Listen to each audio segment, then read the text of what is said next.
المهندس عبد القادر محمد معيد، مدير موقع نينوى، شركة ما بين النهرين العامة للبذور.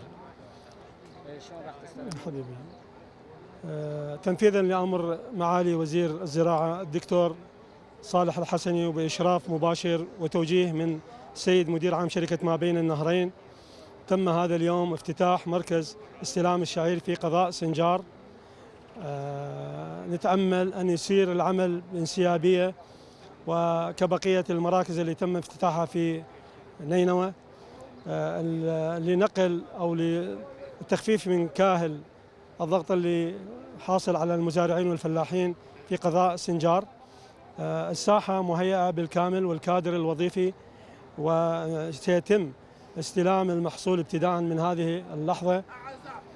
الكميات المستلمة لباقي مراكز استلام الشعير في نينوى لحد مساء أمس بلغت في حدود 200 ألف طن.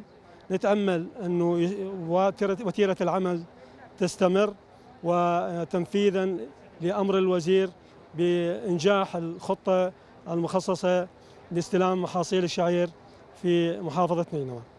الساحة مهيئة بالكامل، وبدينا بهذا اليوم بالاستلام المحصول.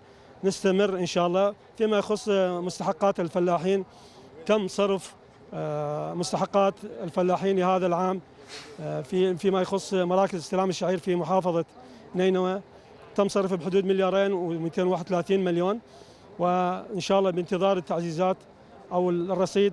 وتوجيها لتوجيهات السيد مدير عام الشركة، أحب أن أطمن الأخوة المزارعين والفلاحين أنه إنسابية العمل ماشية بشكل طبيعي وحسب تسلسل بطاقات الدخول.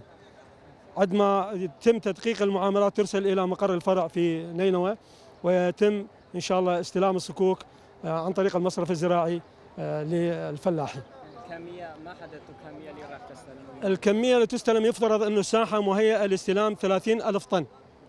نتأمل أنه الكمية هذه يصير لها توسيع من خلال إذا صار عندنا مناقلة لبقية المراكز أو من ضمن خطة الشركة أنه يصير مناقلة للمحصول لغرض استيعاب الكميات في الخطة المقررة إن شاء الله. شكرا جزيلا.